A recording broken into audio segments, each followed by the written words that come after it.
The Vampire King's fingers hovered over the contract, and Delilah Zhao held her breath, waiting for the chains to close around her wrists. She stood in the center of a marble hall that shouldn't exist, 3 stories beneath the financial district, where the subway maps showed only bedrock. Electric sconces lined the walls in Art Deco curves, casting amber light across carved pillars that predated every building above. A dozen vampires sat in tiered seats along the curved wall, watching her like she was an auction lot. All of them had that same otherworldly beauty, skin the color of moonlight, hair ranging from silver to pure white, dressed in clothes that mixed centuries with careless elegance. Her father wasn't here. Of course he wasn't. Gerald Zhao had signed the papers 3 weeks ago and disappeared the same night, leaving only a letter on her apartment door. "I'm sorry. They'll come for you Tuesday." They had.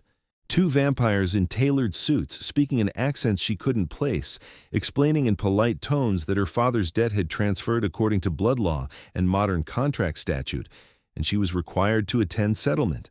They'd driven her in a black car with windows she couldn't see through, down a ramp that spiraled into the earth, through iron gates that opened without being touched. Now she stood on cold marble, wearing the nicest dress she owned, a navy wrap dress from a clearance rack, completely wrong for whatever this was. Her hands shook. She pressed them flat against her thighs. The Vampire King sat at the head of the chamber on a chair that managed to be a throne without looking absurd. He was young, or looked it. Maybe 25 in human years, which meant nothing. His hair fell to his shoulders, white blonde and perfectly straight, framing a face that belonged on old coins. Sharp cheekbones, full mouth, eyes the color of winter rivers, pale gray blue that caught the light. He wore a black suit with no tie, the collar open, sleeves rolled to his forearms like he'd just come from somewhere more interesting. He smiled at her. It wasn't comforting. "Delilah Zhao," he said, reading from the paper in his hand. His voice carried through the chamber without effort. "Age 24, graduate degree in public policy, works at the City Housing Authority, rents a studio in the West End, has never missed a loan payment." He looked up. "Impeccable credit, unlike your father." "I know." Her voice came out steadier than she felt. "I didn't know about his debts. He didn't tell me." "They rarely do." He stood, and the movement was too smooth, too fluid. He descended 3 steps toward her, the contract still in his hand. Gerald Zhao borrowed $800,000 over 5 years. He used it for gambling, mostly. Some poor investments, a considerable amount on a woman in Montreal who left him anyway. Heat crawled up Delilah's neck. She'd known her father had problems. She hadn't known it was that bad. The contract stipulates that in the event of default, collateral will be claimed according to blood kinship law, as recognized by the Treaty of 1847 and updated in the Covenant Accords of 1923. The Vampire King's eyes never left her face. "You're his only child, his only living relative. So the debt falls to you." What does that mean? She already knew. She'd read enough history, enough folklore, but she needed him to say it. "It means you belong to me until the debt is satisfied." He said it simply, no inflection. Around the chamber, the watching vampires leaned forward. "The amount, with interest, is now $900,000. You earn $38,000 a year. Even if you gave every penny to me, it would take roughly 24 years to clear the balance." The number crushed the air from her lungs. 24 years. She'd be almost 50. However, he turned the contract over, examining it like he was seeing it for the first time. "I have questions about this document." One of the vampires in the gallery spoke, a woman with hair like spun silver. "Casimir, the contract is standard, blood witnessed and sealed." "Oh, I don't dispute its legality, Isolde." He waved the paper lazily. "I dispute its ethics." He walked closer to Delilah, close enough that she could see his eyes weren't just gray, but fractured with paler shards like ice in sunlight. "Your father borrowed this money from the Blackwell Fund, yes?" Delilah blinked. "I think so. The letter didn't say." "The Blackwell Fund," another vampire called from the gallery, this one male with hair cropped short and white as bone, "operates under this court's charter. The loan was legal." "Legal," Casimir repeated. He looked at the contract again and began to read aloud. "In exchange for the sum provided, The borrower pledges surety of blood and bond, to be claimed at the lender's discretion should repayment fail. The borrower acknowledges that such surety may include, but is not limited to, indentured service, blood tribute, or permanent binding as determined by covenant law. He stopped. The chamber was utterly silent. This language was outlawed in 1834. The short-haired vampire stood. The wording is traditional, but the practice is modern. The girl would work off the debt, nothing more. For 24 years. If necessary. Casimir tilted his head. And if she refuses. Then the debt passes to blood forfeit, as stated in Section 9. Delilah's throat closed. What's blood forfeit?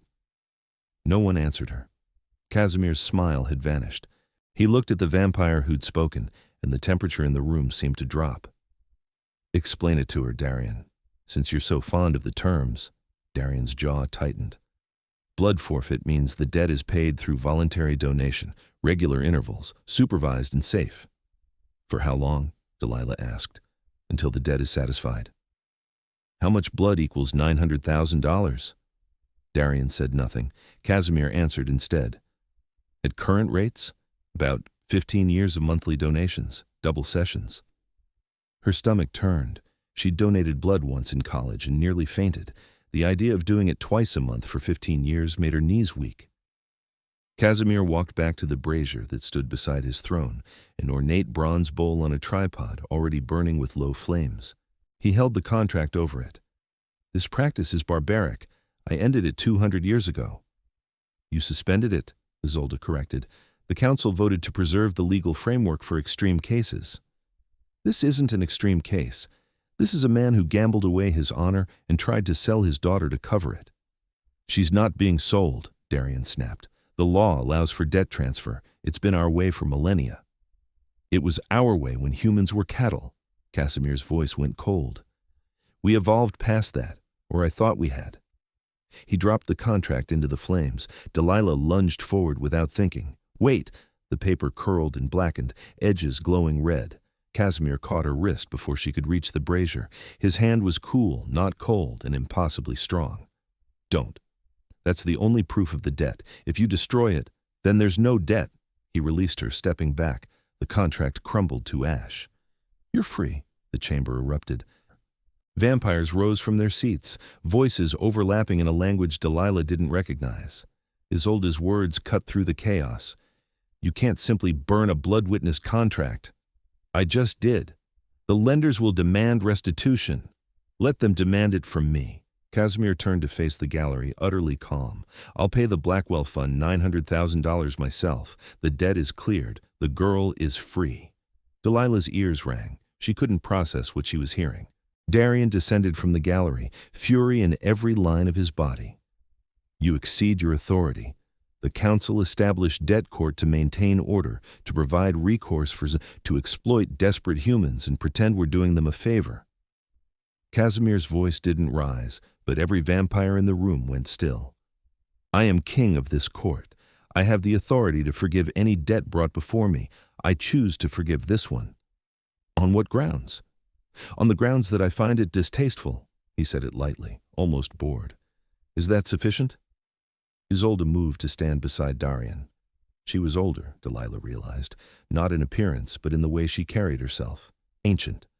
You make a mockery of our laws. I make a mockery of laws that should have died centuries ago. Casimir glanced at Delilah. You're dismissed. Someone will drive you home. She didn't move. Her mind was reeling. You're paying $900,000 for a stranger? I'm paying it to make a point. What point?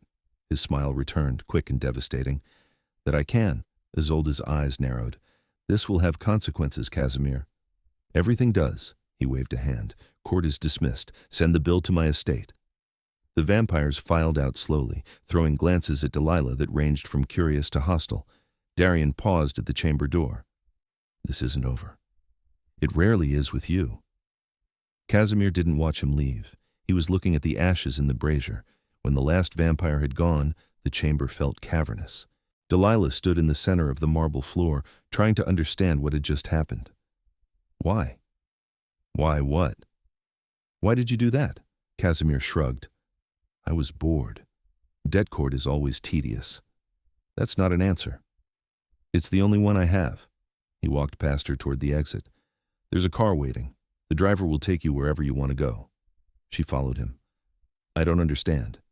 You don't need to. He stopped at the threshold, turning back. The light caught his face, illuminating the inhuman perfection of it. You're free, Miss Zhao. Go live your life. I don't have $900,000 to pay you back. I don't want it. Then what do you want? He considered her for a long moment. His eyes were strange in the light, shifting between gray and silver. I want you to forget this happened. Forget the debt. Forget this place. Forget me. Go home. She should. Every rational instinct told her to walk out of this underground hall and never look back. But nothing about this made sense. Vampires didn't forgive debts out of boredom. Kings didn't burn contracts to make points. What if I don't want to forget, she asked. Something flickered across his face, too quick to name. Then you're more foolish than your father. He left. Delilah stood alone in the empty chamber, surrounded by marble and fading smoke, and made a decision that would change everything. She followed him. The corridor beyond the chamber twisted through stone passages, lit by the same electric sconces. Casimir moved fast, but she ran, heels clicking on the floor. Wait! He didn't stop. She caught up anyway, breathless. I need to understand. No, you don't. You just paid $900,000 for someone you've never met. That's not boredom. That's not proving a point. He turned so quickly she nearly ran into him. They were standing in a narrower hallway, walls pressing close. You want the truth? Yes. The truth is that I've sat through 500 debt courts in the last decade. I've watched humans sign away their children, their blood, their freedom because they were desperate or stupid or both. I've watched my people treat yours like commodities, and I'm tired of it. His voice was low, controlled. So when I saw your father's contract, when I saw the clauses Darian tried to hide, I decided I was done. Burning it felt good, that's all. Delilah searched his face. You're lying. His eyebrows rose. Excuse me. You're lying, or at least not telling the whole truth. She crossed her arms. If you wanted to end debt court, you'd change the law. You wouldn't just burn one contract. A slow smile spread across his face. You're clever. I work in policy. I know how systems change. This wasn't systematic. This was personal. Perhaps I liked your dress. Now you're deflecting. I am. He leaned against the wall, utterly relaxed. You're right. It was personal. I saw your file before you arrived. I read about your work at the housing authority. You've spent 3 years fighting to keep people in their homes. You've gone against developers, against city council, against your own bosses. You don't give up. He tilted his head. I respect that. So when I saw you'd been sold to cover your father's gambling debts, it annoyed me. You deserved better. The words struck something in her chest. You burned a $900,000 contract because I deserved better? Yes. That's insane. I'm 463 years old. I'm allowed to be insane occasionally. He pushed off the wall. Now will you please go home? You're making this far more complicated than it needs to be. How am I complicating it? Because you're still here. The words came out sharper than before. He softened immediately. I gave you freedom. Take it. Don't waste it standing in a hallway interrogating me. Delilah took a breath. She had 100 more questions, but he was right about one thing: she was free. The debt was gone. She could walk out of here and return to her life. Except her life felt smaller now, less real. She'd seen something tonight that most humans never would. A king who burned laws because they offended him. A world beneath the world. Thank you, she said quietly. Casimir's expression shifted. The playfulness faded, leaving something raw underneath. You're welcome. She turned to leave, made it 3 steps before his voice stopped her. If you tell anyone about this place, they won't believe you. She looked back. I know. And if you try to come back, the doors won't open for you. I understand. He nodded, hesitated. Your father's in Montreal. He's using a different name, but I can have him found if you want to press charges. No. The answer came easily. She'd already mourned her father years ago when the gambling started. Let him go. He's not worth it. Casimir studied her. You're kinder than I'd be. I'm practical. Revenge won't get me anything. She paused. But if you hear from him again, if he tries to borrow more money, tell him I said no. Whatever he asks for, the answer is no. Consider it done. This time when she walked away, he didn't stop her. The corridor led to a garage carved from rock, lit with fluorescent lights. A black car waited, engine running. The driver, a vampire woman with white hair in a braid, opened the door without a word. Delilah climbed in. The car rose through the spiral tunnel, past the iron gates, emerging onto a dark street she recognized, 3 blocks from her apartment. The clock on the dashboard read 11:47. She'd been underground less than 2 hours. The driver pulled up to her building. Will you require anything else, Miss Zhao? No, thank you. The vampire nodded and drove away, leaving Delilah on the sidewalk in her clearance dress, trying to process the impossible. She went inside, climbed the stairs to her 3rd-floor studio, unlocked the door and stood in the center of her tiny apartment, looking at the life she'd built. Books on policy reform stacked beside the futon, files from work covering the kitchen table, a single window overlooking the fire escape. It felt different now, like she'd traveled somewhere far away and returned to find everything changed. She didn't sleep that night. She lay on the futon, staring at the ceiling, and thought about a vampire king who burned contracts and lied about his reasons. 3 days passed. Delilah went to work, sat through meetings about zoning variances and affordable housing quotas, and felt like she was moving through a dream. Her co-workers didn't notice. She'd always been quiet. On the 4th night, she went looking for the entrance. It took hours. She walked the financial district after dark, searching for the ramp she remembered. Every underground parking garage looked the same. None of them had iron gates. None of them spiraled deep enough. She was about to give up when she saw him. Casimir stood on the corner of 5th and Market, hands in his pockets, looking up at the skyline. He wore jeans and a gray sweater, hair loose around his shoulders. He looked like a graduate student, not a king. Delilah crossed the street. Are you following me? He glanced over, unsurprised. No, I'm standing on a corner. This is a coincidence? This is me walking through the city I've lived in for 2 centuries. He turned to face her fully. You're the one looking for something. How do you know that? You've been circling this neighborhood for 3 hours. I assumed you were lost. Heat crept into her cheeks. I was looking for the entrance. I told you it wouldn't open for you. I wanted to see for myself. Casimir sighed. Why? Because I have questions. I gave you answers. You gave me deflections and half-truths. She stepped closer. I've been researching. The Treaty of 1847 established formal relations between vampire courts and human governments. The Covenant Accords updated inheritance and debt laws. But nowhere does it say vampire kings can unilaterally forgive debts. His mouth curved. You've been busy. I want to know what authority you actually have. Because if you broke your own laws to help me, there will be consequences. And I don't want to be the reason you lose your throne. I won't lose my throne. Darian seemed ready to challenge you. Darian has been ready to challenge me for 50 years. He lacks the courage. Casimir started walking. After a moment, Delilah followed. He led her down Market Street, past closed shops and late-night cafes. The debt court operates under a charter I granted in 1823. I have the right to revoke that charter at any time. Burning your contract was well within my authority. Then why did the others act like you'd committed treason? Because they profit from debt court. It gives them power over humans, which they enjoy. His tone stayed light, but there was an edge beneath it. I've been trying to dismantle it for decades. They keep finding ways to preserve it. So you used me to make a point. I used your situation to demonstrate that I'm serious about ending the practice. He glanced at her. Does that bother you? Delilah considered. No, I got my freedom. You got your demonstration. It's a fair trade. That's a very transactional way of looking at it. I work in government. Everything's a transaction. He laughed. The sound was unexpected, warm and genuine. I like you, Miss Zhao. Delilah? Delilah. He said her name carefully, like he was tasting it. I like you, Delilah. You're practical, and you ask good questions. They walked in silence for a block.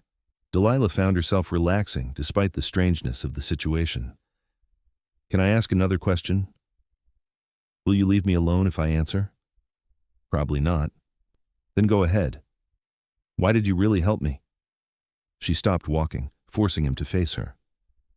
And don't say it was boredom or politics or because you liked my dress. I want the real reason. Casimir looked at her for a long moment. The streetlights cast shadows across his face, making him look less human, more like what he was. The real reason is that I saw your father's contract and I saw what it would do to you. 24 years of servitude or 15 years of blood forfeit. Either way, your life would end. You'd become something hollow. He paused. I've seen it happen too many times. People who come to dead court hopeful and leave broken. I didn't want that for you. You don't know me. I know enough. His voice softened. I know you fight for people who can't fight for themselves. I know you put your career at risk to keep families in their homes. I know you're here, right now, risking your safety to make sure I didn't hurt myself helping you. He smiled. That's more than enough. Delilah's throat tightened. She'd expected manipulation, expected some hidden agenda. Instead, she got honesty that cut straight through her defenses. Thank you, she said. You already thanked me. I'm doing it again. Casimir's smile widened. You're welcome. Again. He started walking. Now I really do need to get home. Dawn is in 4 hours, and I prefer not to burn. She fell into step beside him. Where's home? Persistent, aren't you? You said you liked that about me. I'm starting to regret it. But he was still smiling. I live in the old cathedral. It was deconsecrated in 1847. I bought it. Delilah knew the building. A Gothic revival structure on the north side of the city, supposedly abandoned. That's not abandoned. No, it's mine. How many of you are there in the city? Registered with the court? About 200? Unregistered? Hard to say. We're not big on census data. He turned down a side street. Most of us live quietly. We work, we pay taxes, we follow human laws. The court handles disputes and maintains our treaties with your government. Do humans know? I mean, beyond the people who end up in debt court? Some do. Politicians, mostly. Police commissioners. People who need to know. He glanced at her. It's not a secret, exactly. It's just not advertised. They reached a wrought iron fence surrounding a stone cathedral with pointed arches and stained glass windows dark from within. Casimir opened the gate with a touch. This is me. Delilah looked up at the building. It's beautiful. It's pretentious, but I've always had a weakness for Gothic architecture. He hesitated at the door. Would you like to come in? Every self-preservation instinct she had screamed no. Instead, she said, yes. The interior took her breath away. The cathedral had been converted into a single vast living space. The pews were gone, replaced by modern furniture that somehow didn't clash with the vaulted ceilings and stone pillars. Bookshelves lined the walls, rising 3 stories high. A fireplace burned in what had been the sanctuary. The stained glass windows gleamed in the firelight, casting colored patterns across the floor. This is incredible, Delilah breathed. It's home, Casimir shrugged off his jacket. Would you like tea? I keep some for visitors. You have a lot of human visitors? Not really, but I'm an optimist. He moved to a kitchen tucked behind one of the pillars. Delilah wandered the main space, examining the books. Philosophy, history, poetry in a dozen languages, a whole shelf of urban planning texts. You read about city planning? She called. I've watched this city grow for 200 years. I like to understand how it works. He emerged with 2 cups of tea. I've read some of your reports, actually. The housing preservation proposal you submitted last year was brilliant. She took the tea, surprised. The city council rejected it. The city council is composed of idiots, but that doesn't make the work less valuable. He settled onto a leather sofa near the fire. You'll try again. You'll find another angle. Delilah sat across from him. How do you know? Because you don't give up. We've established this. She sipped the tea. It was perfect. Exactly the right temperature. What do you do besides run the court? I invest, mostly real estate and technology. I have a lot of time to watch trends develop. He set his cup down. And I try to fix the messes my people make, like debt court. Why hasn't it been abolished already? If you're the king, can't you just end it? I could, but then I'd face a vote of no confidence from the council. They'd replace me with someone more sympathetic to their interests. He leaned back.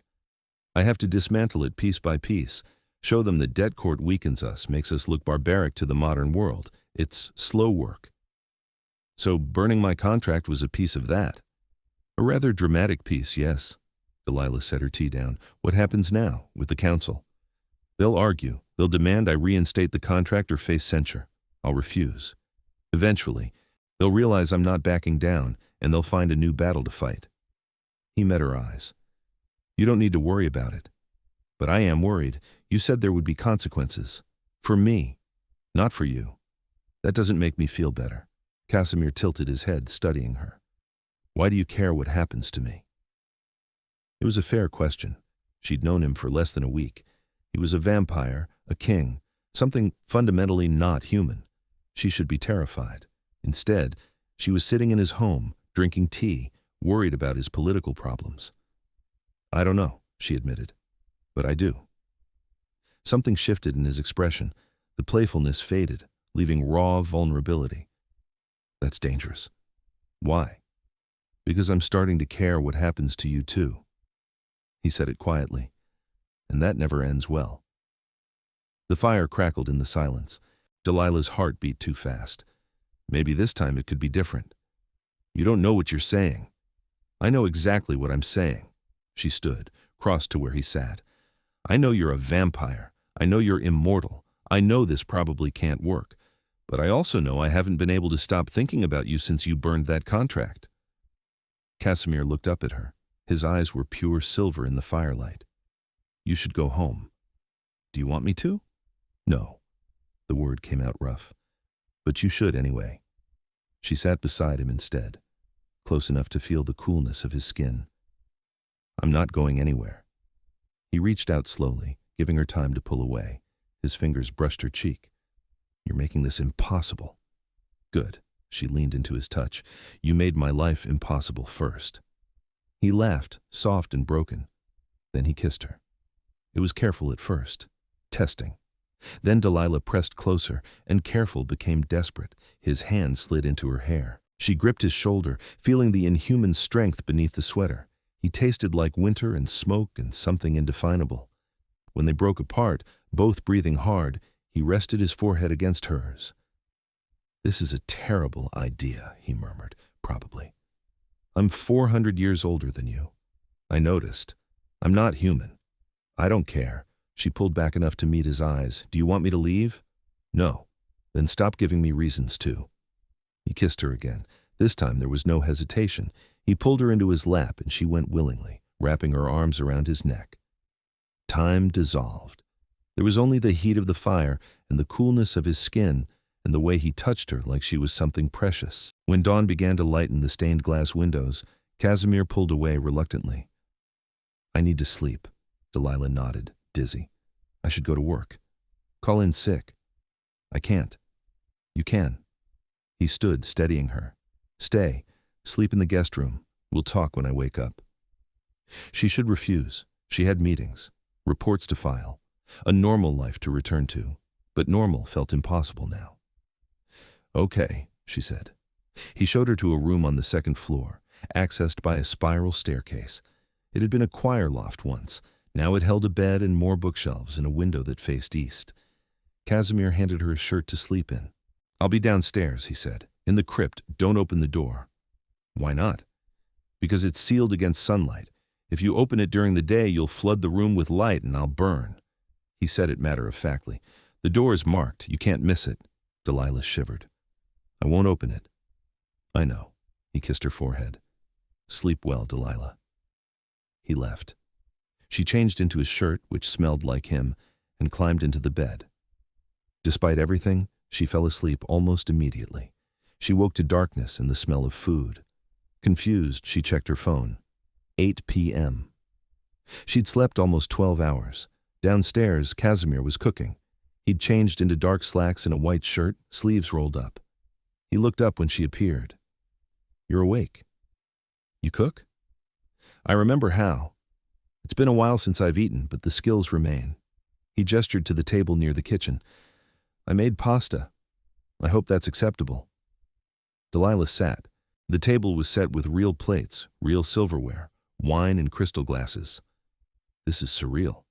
Most things are when you pay attention. He served her, then sat across from her with a glass of wine.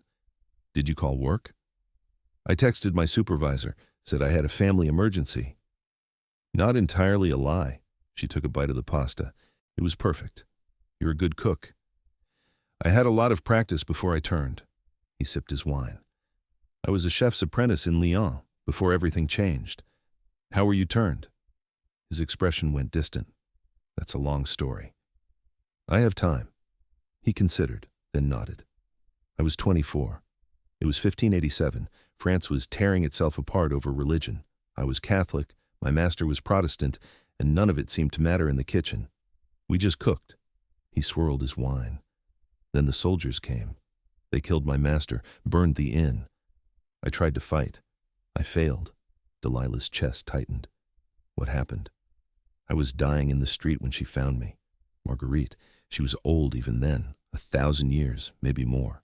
She asked if I wanted to live. I said yes. He smiled, but it didn't reach his eyes. I didn't understand what I was agreeing to, but by the time I did, it was too late. Do you regret it? Sometimes. Mostly when I watch people I care about grow old and die. He looked at her. That's why this is dangerous, Delilah. I will watch you age, I will watch you die, and I will continue. The words should have frightened her. Instead, they made her angry. So you're saying we should just stop now, before it gets complicated? I'm saying you should understand what you're choosing. I understand perfectly. She set down her fork. I'm choosing to be with someone who makes me feel alive for the first time in years, someone who saw me at my lowest and gave me freedom instead of chains, someone who kisses me like I matter. She met his eyes. How long I have doesn't change any of that. Casimir's control cracked. He was around the table in a blur, pulling her up, kissing her hard. She kissed back just as fiercely. When they broke apart, he was trembling. You're going to destroy me, he whispered. Good. You deserve to be destroyed occasionally. He laughed against her mouth. Then he carried her upstairs. They didn't talk about the future that night. They didn't talk about the council or the debt court or the impossibility of their situation. They just existed together, learning each other, finding the places where human and vampire intersected. In the morning, Delilah finally went home. She showered, changed, and went to work. Her supervisor asked if everything was okay. She said yes. It wasn't a lie. That night she returned to the cathedral. Casimir was waiting. It became a pattern. She worked during the day, he slept. At night, they came together. He showed her his world, the hidden places beneath the city where vampires gathered, the clubs that didn't open until midnight, the art galleries that displayed paintings worth millions, owned by vampires who'd known the artists personally. She showed him hers, the neighborhoods she fought to preserve, the families she helped stay in their homes, the bureaucracy she navigated daily. They talked for hours about policy and history and philosophy, about his centuries of life and her years of struggle, about the ways their worlds intersected and diverged. 2 weeks after they met, Casimir took her to a council meeting. It was held in the same underground chamber where they'd first met. The vampires assembled looked even less pleased than before. Isolde stood as they entered. You bring a human to closed session? Delilah is here as my guest, Casimir said calmly. She has a right to hear what's being discussed, since it concerns her. Darian rose from his seat. The matter of the burned contract is not open for debate. Then why did you call this meeting? To discuss your fitness to rule. Darian's voice carried through the chamber. You have shown consistent disregard for the council's authority. You unilaterally dissolved a legally binding contract. You consort openly with a human. You undermine the very laws you're meant to uphold. Casimir smiled. Are you challenging me, Darian? The chamber went silent. Delilah's hand found Casimir's. He squeezed gently. Darian's jaw worked. I am calling for a vote to determine whether you retain the confidence of this council. On what grounds? Dereliction of duty, abuse of authority, conduct unbecoming a king. Casimir released Delilah's hand and stepped forward. Let me save you some time. I burned that contract because it represented everything wrong with our current system. Debt court has become a tool of exploitation. It makes us look like monsters, and it violates the very principles we claim to uphold. Those principles are survival, Isolde said. For millennia, we have maintained order through bonds and debts, through structures that ensure loyalty. Through fear, Casimir corrected. You want humans to fear us. I want them to respect us. There's a difference. Respect won't protect us when they come with torches, Darian snapped. It's the 21st century. They don't use torches anymore. They use legislation. Casimir gestured to Delilah. She works in city government. She sees the bills being proposed, anti-vampire zoning laws, employment restrictions, registration requirements. Every time we abuse a human, every time we treat them like property, we give ammunition to the people who want us gone. Delilah found her voice. He's right. There's a bill in committee right now that would require all vampires to register with the state. It has support. Isolde's eyes narrowed. You presume to lecture us? I presume to warn you. Delilah stepped forward. I've spent years watching governments respond to perceived threats. If you keep operating debt courts, keep treating humans like commodities, eventually you'll face consequences, real ones. We have treaties, Darian said. Treaties can be revoked. Delilah looked around the chamber. Right now, the general public doesn't know you exist. The people who do know have agreed to maintain that silence. But it's a fragile agreement. One scandal, one viral video, and everything changes. Casimir smiled at her. See? Practical. Darian's expression hardened. I call for the vote. Seconded, Isolde said. The vampires in the gallery stood. One by one, they declared their positions. Some sided with Casimir, more sided with Darian. When the count finished, it was a tie. Casimir looked unsurprised. Well, that's inconvenient. The tie defaults to the council, Darian said, which means you're out. Not quite. A new voice echoed through the chamber. Everyone turned. A woman descended the stairs. She was ancient. Delilah could feel it. Her hair was white as fresh snow, her skin luminous. She wore a simple black dress and moved with the grace of someone who'd forgotten what it meant to rush. Casimir's entire demeanor changed. He bowed. Marguerite. The woman who'd turned him. Delilah's breath caught. Marguerite surveyed the chamber with cool disdain. I leave you alone for 50 years and you try to depose my protege. How predictable. This doesn't concern you, Darian said. Everything concerning Casimir concerns me. I made him, I taught him, and I gave him this court. Her voice was soft but absolute. I also retain veto power over any vote of no confidence, as outlined in the charter you all signed in 1823. Isolde went pale. That provision was symbolic. It was insurance. Marguerite moved to stand beside Casimir. I veto this vote. Casimir remains king. You can't, Darian started. I can. I just did. Marguerite's smile was razor sharp. Now sit down before I remind you why you feared me once. Darian sat. So did everyone else. Marguerite turned to Casimir. Walk with me. They left the chamber together. Delilah followed at a distance. In the corridor, Marguerite stopped. You're making enemies. I've always had enemies. These ones are dangerous. They'll find another way to remove you. Let them try. Marguerite glanced at Delilah. Is she worth this? Yes? The ancient vampire's expression softened. You sound certain? I am. Marguerite studied Delilah for a long moment. Then she smiled. Good. It's about time you found someone worth fighting for. She touched Casimir's cheek. Be careful. Darian won't stop. I know. She left. Casimir exhaled slowly. Delilah moved to his side. Are you okay? I'm fine. That went better than expected. Better? They tried to overthrow you. And failed. Thanks to Marguerite. He took her hand. Come on, let's go home. They walked out together. Behind them, Delilah could feel the weight of hostile stares. She didn't care. Over the next month, Casimir began his campaign in earnest. He couldn't abolish debt court outright, but he could undermine it. He forgave every debt that came before him. He paid restitution from his own accounts. He gave interviews to vampire media outlets, arguing that debt bondage was a relic that weakened their standing in the modern world. The council fought back. They brought more cases. They drafted new language. They lobbied the other vampire courts across the country to pressure Casimir. Delilah helped where she could. She drafted legal briefs. She researched precedents. She used her knowledge of human law to find loopholes in the vampire codes. They worked side by side, often through the night. She learned his habits, the way he paced when he was thinking, the way he smiled when he found a solution, the way he touched her in passing, like he needed to confirm she was real. She fell deeper in love with him every day. 3 months after they met, Casimir called an emergency session of the council. Delilah sat in the gallery, heart pounding. Casimir stood before the assembled vampires. "I'm introducing a motion to permanently dissolve the debt court and criminalize debt bondage within our jurisdiction." The chamber erupted. Isolde's voice cut through the chaos. "You don't have the authority." "I have every authority.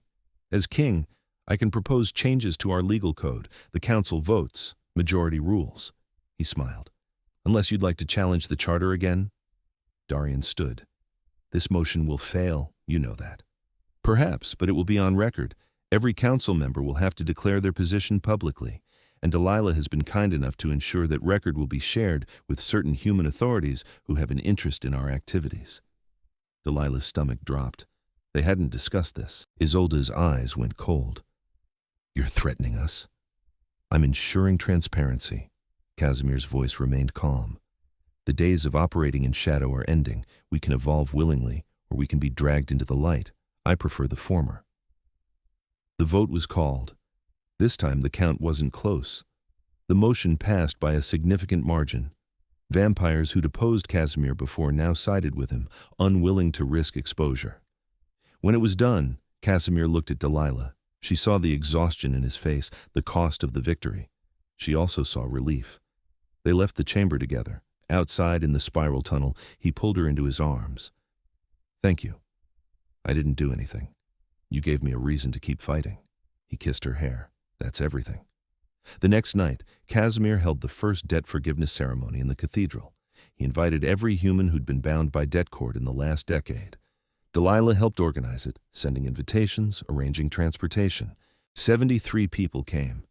They filled the cathedral, uncertain and wary. Casimir stood before them, no throne, no formal robes, just himself. "You were brought here under laws that should never have existed," he said. "You were treated as property, as collateral, as less than human." He paused. "I can't undo what was done to you, but I can ensure it never happens again.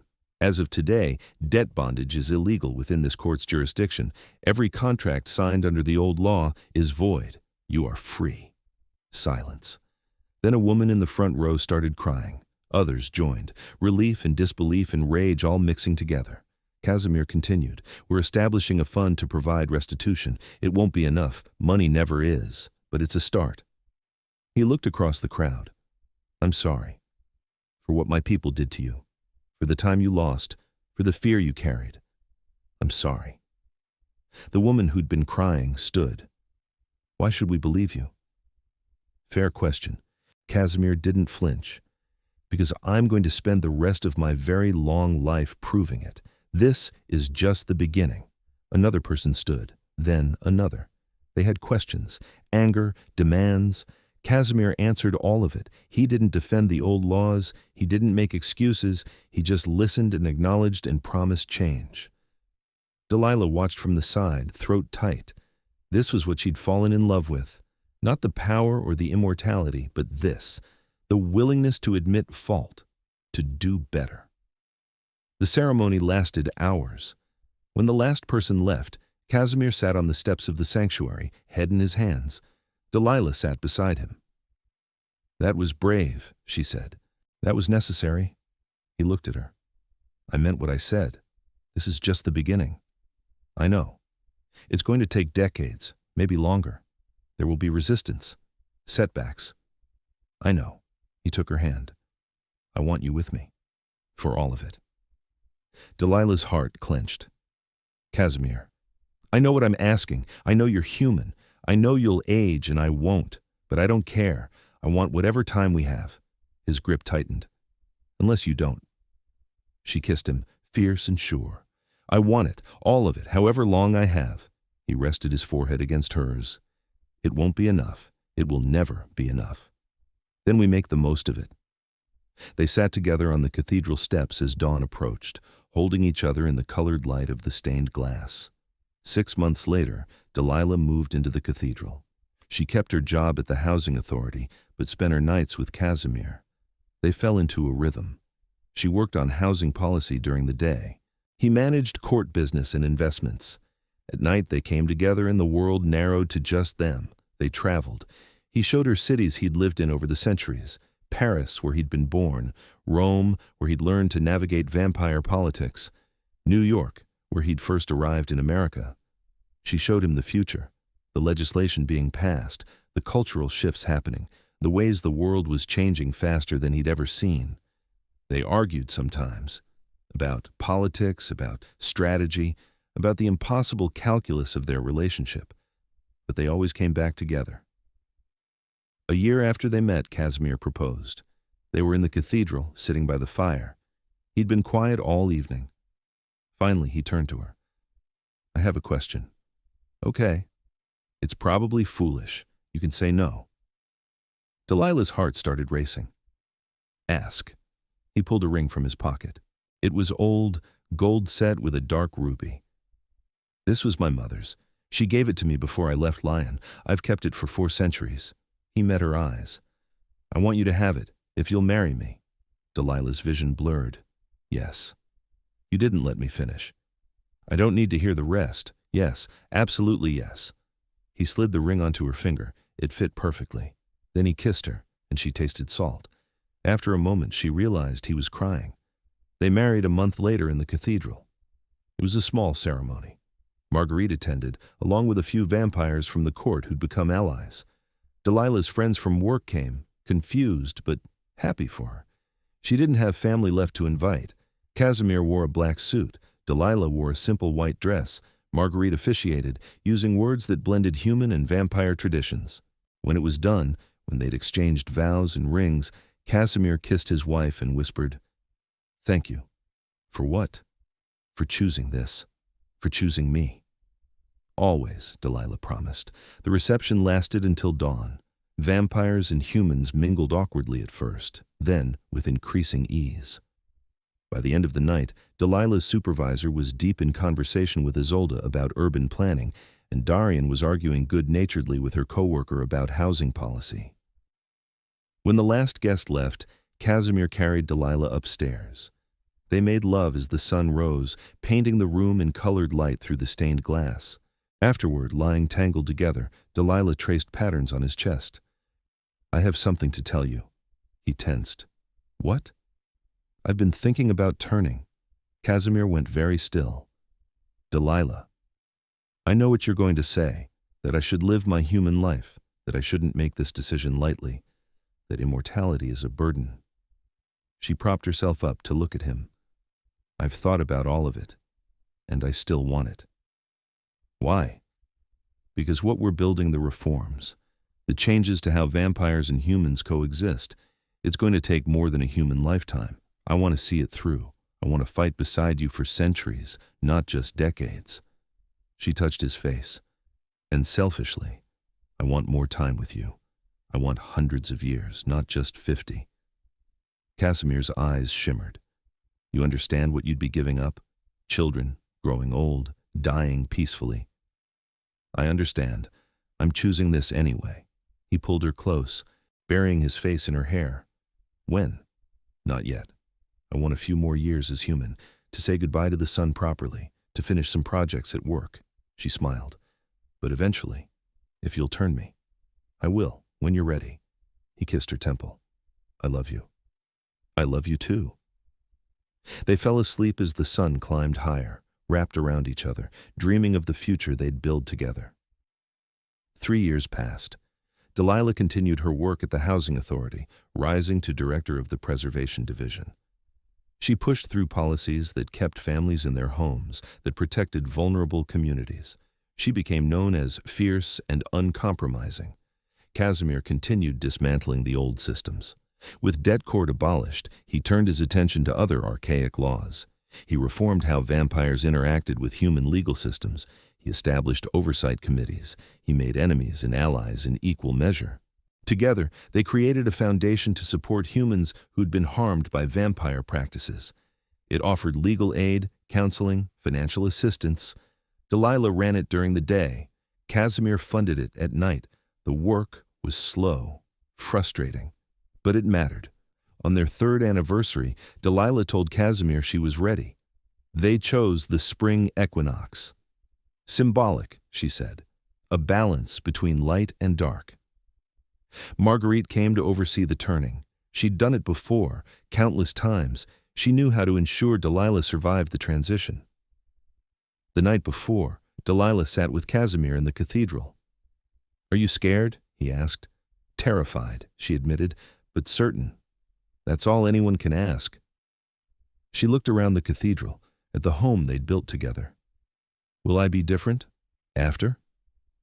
"Yes, but you'll still be you. The things that matter don't change."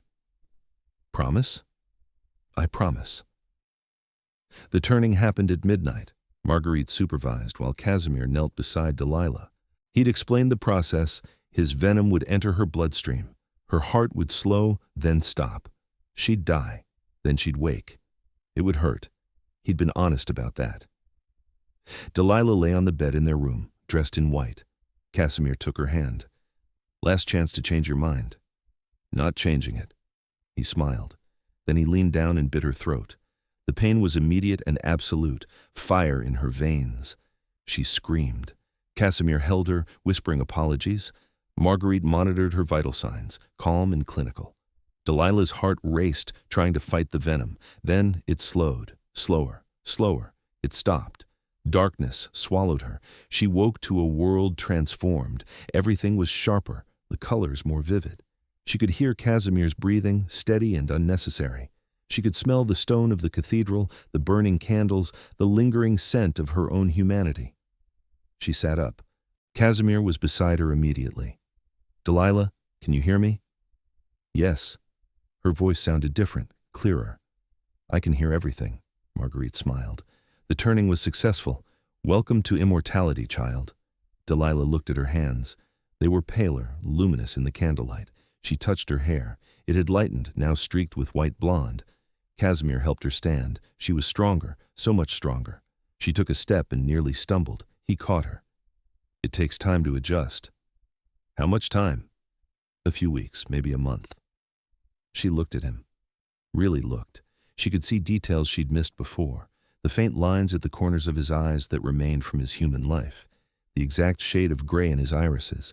The way he looked at her like she was the center of his universe. "I love you," she said.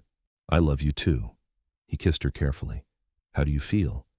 "Alive. More alive than ever." Marguerite laughed. "That's the correct answer." She gathered her things.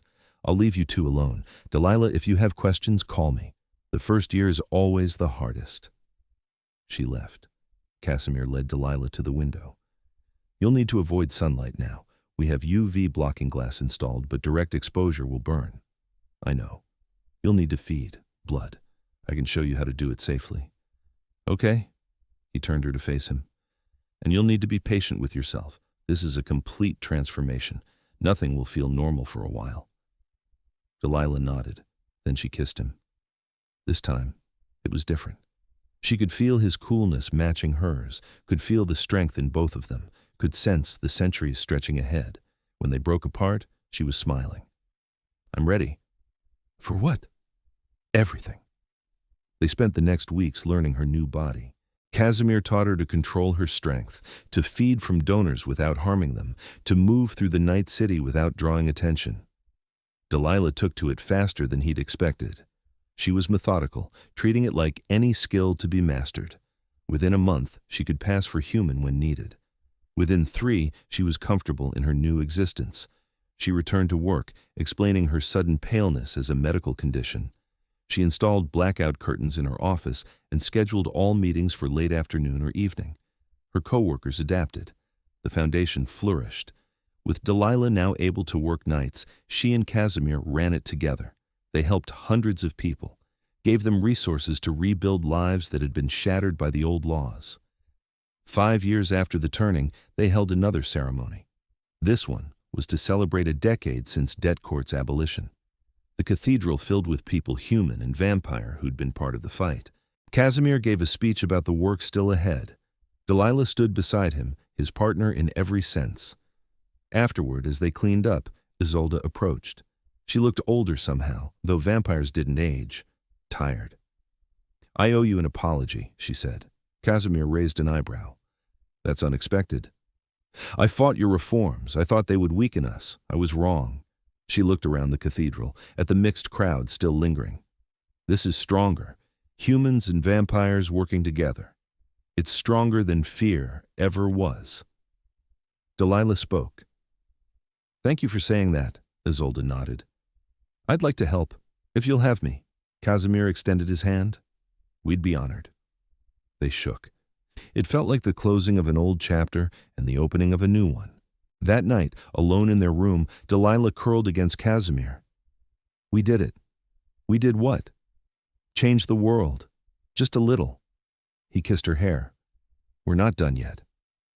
"I know. But we've started something good." She tilted her head up. "I'm glad I chose this, chose you. Even though it hurt? Even though you can never see the sun again? Even though all of that," she smiled. "I'd make the same choice every time." Casimir held her tighter. "I spent 400 years alone. I never thought I'd find someone who understood, who wanted to fight the same battles. Now you're stuck with me forever. There are worse fates." They lay together in the darkness, listening to the city beyond the cathedral walls. Both of them were thinking about the future, the reforms still needed, the laws to be changed, the centuries of work ahead. But they weren't afraid. They had each other. They had purpose. They had time. Delilah fell asleep first, a smile on her lips. Casimir watched her for a while, marveling at the impossible gift of her presence. Then he slept too, dreamless and content. The years unfolded.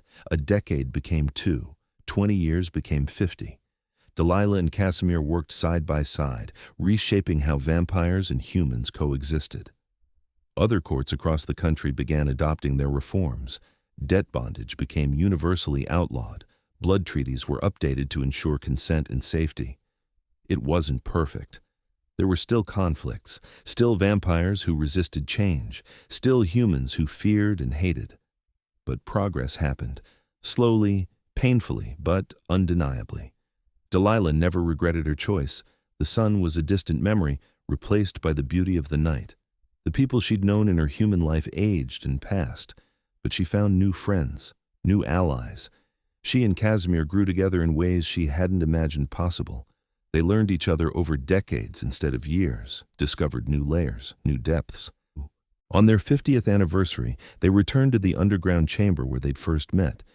It had been converted into a museum of sorts, documenting the history of debt court and its abolition. Casimir's burned contract was displayed in a case, the ashes preserved under glass. They stood before it, hand in hand. "Do you remember that night?" Casimir asked. "Every second of it." Delilah leaned against him. "I thought my life was ending. Instead, it was just beginning. I saw you standing there, so brave and so scared, and I knew I couldn't let you be trapped. I didn't know I was saving myself too." She turned to face him. He looked exactly as he had 50 years ago. So did she. Immortality's strange gift. "I love you. I love you too." They kissed in front of the burned contract, the physical proof of the moment everything changed. A young vampire approached them, hesitant. "Excuse me, are you King Casimir and Lady Delilah?" Casimir smiled. "Just Casimir. But yes. I wanted to thank you. My mother was freed when debt court was abolished. She talks about you both all the time. Says you saved her life." Delilah's throat tightened. "What's your mother's name?" "Sarah Chen. She was bound for 12 years. Delilah remembered her, a woman in her 30s who'd been sold to cover her husband's debts. She'd been at the first forgiveness ceremony, crying with relief. "How is she?" "She's wonderful. She remarried. She has grandchildren now. She's happy." The young vampire smiled. "She wanted me to tell you that, if I ever met you, that she's happy." Casimir's hand tightened around Delilah's. "Thank you for telling us." The vampire left. Delilah pressed her face against Casimir's shoulder. This is why we did it. I know. All the fights with the council, all the late nights, all the resistance, it was worth it. It was worth it, he agreed. They left the museum and walked through the city they'd protected for so long. It had changed. Buildings rose where there had been empty lots. New communities flourished. But the bones of it remained the same. They ended up at the cathedral as dawn approached. Home. Delilah stood in the center of the vast space and turned slowly, taking it all in. "What are you thinking?" Casimir asked. "That I'm grateful for all of this, for you, for the life we've built." She met his eyes. "For the choice you gave me in that chamber 50 years ago." Casimir crossed to her, took both her hands. "You gave me a choice, too. You could have walked away. You could have taken your freedom and never looked back. Instead, you stayed. You chose to understand, to help, to love." His voice roughened. "You saved me as much as I saved you." Delilah kissed him, soft and lingering. When they parted, she rested her forehead against his. "We saved each other." "We did."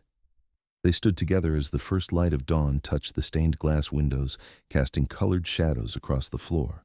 The sun couldn't reach them here, but its beauty still could. Delilah watched the light play across the stone and thought about the girl she'd been. Terrified and desperate, delivered like collateral to settle a debt she hadn't known existed. That girl was gone. In her place stood someone stronger, someone who'd chosen her own fate, someone who'd found love in the most impossible circumstances and built a life worth living forever. Outside the cathedral, the city woke. Humans began their daily routines. Vampires returned to their havens. The world turned. Inside, Delilah and Casimir held each other, two immortals who'd found their eternity not in endless time, but in the choice to spend it together. The choice to fight for something better. The choice to love despite the impossibility. Casimir had burned the papers that bound her. In doing so, he'd freed them both. And that freedom, that choice, that love, it was worth every century that stretched ahead.